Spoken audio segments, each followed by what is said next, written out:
Vous savez, des réformes, on en a fait peut-être une dizaine dans les 30 années qui se sont passées, et ce sont des réformes pour encore le coup vraiment récemment courageuses. avec Madame Touraine.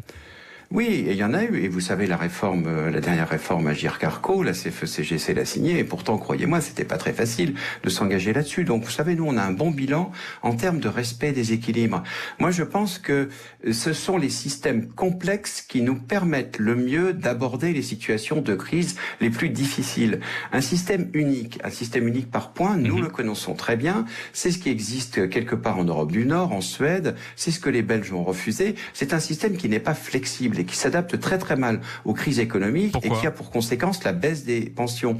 Bien parce que dès que vous avez un recul du PIB, puisque ce qui a été le cas en 2008 et en 2009, eh bien vous avez un impact immédiat non seulement sur les salaires, mais aussi sur le calcul des pensions et un impact de fait sur les gens qui sont les plus fragiles et qui ont les plus petites pensions. On a un système qui, d'une certaine façon, a beaucoup de mal à s'adapter aux crises économiques. Notre système français, il a ses défauts et il faudra le faire évoluer sur un certain nombre de dispositions, comme on l'a déjà fait par le passé.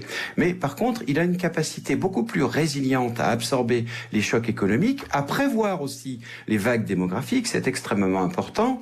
Et puis aussi, il respecte beaucoup mieux l'individualisation des carrières. Je vais vous en donner deux exemples.